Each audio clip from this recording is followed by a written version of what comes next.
Hi y'all, this is so blessed. Hi, welcome to the Blessed Place. It has been a while and I miss you guys. I wanted to share something with you. Today is Sunday. Earlier today we had church service. Most of you know my husband is a pastor and he preached today how to survive the storm. Well, I wish I would have gotten this on video, but I did not videotape the sermon. But at the end of his message, he shared with us some things that God has shared with him as he has gone through. We're in the midst of a storm. He's had those storms in his life in the past. And he said, as he woke up early this morning to go over the completion of his message, he said he was just praying, and God just spoke to him about spoke some things to him about how to survive his storm, how to go through and how to survive and how to come out the other end of the storm as pure gold. So he shared those 5 points with us at the very end of his sermon, and they were such a blessing to me. And so many people at the church said that those 5 tips were such a blessing to them. I thought I wanted to share with you guys. So let me just put my little glasses on that I don't need, but they just look cute on me. And I want to share these with you all. And I'm just praying that just as they were a blessing to us at church, that they will be a blessing to you. How to survive the storm. First thing my husband said was, well, first of all, let me tell you that he was first coming from St. Luke, the 8th chapter, 22nd through the 25th verse. That's St. Luke, the 8th chapter, 22nd through the 25th verse. Basically, where Jesus and his disciples were in a boat, and the storms started to rage, and the disciples got scared, and they called out to Jesus, "Master, Master, we're about to drown. The storm is raging." And God asked them, "Where is your faith?"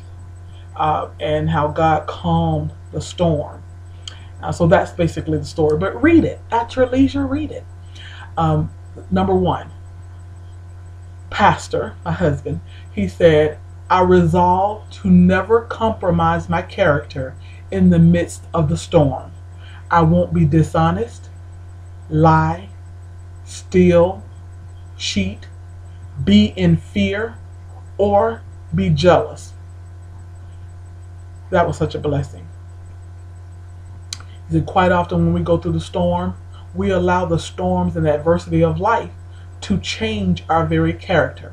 Maybe you've never stolen a thing in your life, but then times got so hard that thought entered your mind and say, "I ought to go to the store and steal something." Or my family is hungry. I don't know where our next meal is going to come from. So you go and your mind says, "Go steal it." Our mind can come up with some stuff. Our mind can tell us some things that are just totally out of our character. Don't entertain those things. Sometimes you can't help what your mind think, but let those thoughts flee from you. Don't let adversity change your character. You're not a liar, but in the midst of the storm, you become a liar.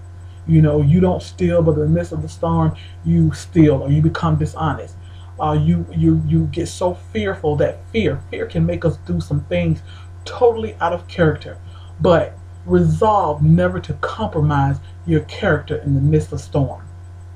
Don't be jealous that good things are happening to other people, and especially when good things happening to bad people. Don't be jealous. God got you. Number 2, I resolve to consistently walk by faith.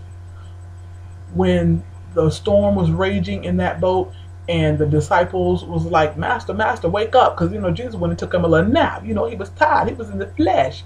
The body gets weary and needs regeneration. So, Jesus had to went and took a nap. And they were like, "Wake up, Master, Master, wake up. We're about to perish. The storm is raging." And one of the first things Jesus asked him is, "Where is your faith?" A lot of times that's how we are. A storm is raging in our lives, and we're going through such turmoil and adversity, and we're like, "Jesus, wake up. Are you asleep? Are you there? Where are you? Have you forgotten about me?" And one of the first things Jesus wants to know is, where is your faith? I'm right here with you. I'm in the boat with you.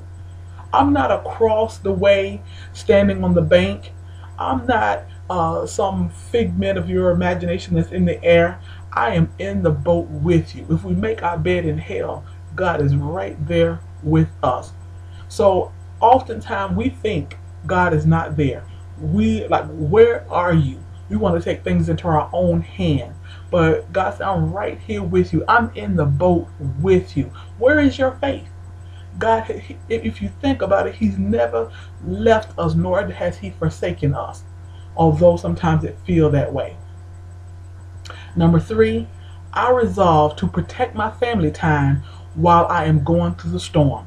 Don't alienate yourself from your family and your loved ones and those who are loving you. Sometimes we can go into those turmoils and we can go into a depression, or we go into a sadness, or we're going through things we just don't want to be bothered. But don't alienate yourself from the one you love, and better yet, especially those who are loving you. Allow yourself to be loved, and you also give love. Husbands and wives, don't let adversity come between you two and separate you, and now you're starting to argue with each other, and you're starting to become suspicious of each other. You're starting distrust is creeping in. Don't allow adversity to pit you one against the other. You are a team. You are a team, and as a team, you work together to fight adversity. Number 4, I resolve to allow trials and turmoil to draw me closer to Christ and to shape my character for good. I will be better and not bitter. Sometimes we allow trials and tribulation and turmoil and adversity, whether it's money, whether it's death, whether it's we've been hurt, we've been backstabbed, our heart has been broken, our husband or wife or boyfriend or girlfriend has walked off and left us, we've been done dirty, our best friend, we've lost things, foreclosures, repossessions, all kinds of things have happened in our lives. For some people, this year or the last few years have been the worst time of their life. But resolve that you will come out on the other side of the storm better and not bitter. Lastly, number 5, I resolve to pray for my enemies, extend grace to others as I am in the need of grace, and never to hold a grudge. God's word says, vengeance is mine, said the Lord, I will repay.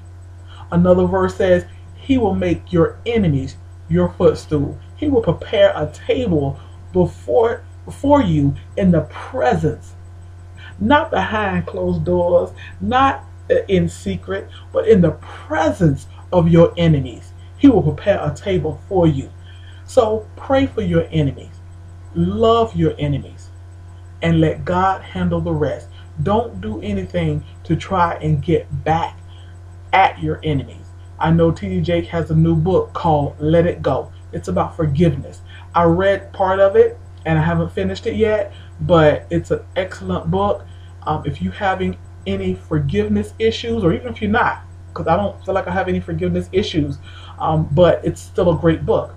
So maybe read that book if you're having any problem with forgiveness, because we need to pray for our enemies, love our enemies, forgive our enemies, and let God handle the rest, because He's going to make a feast for you in the presence of your enemies, and then He's going to make them your footstool.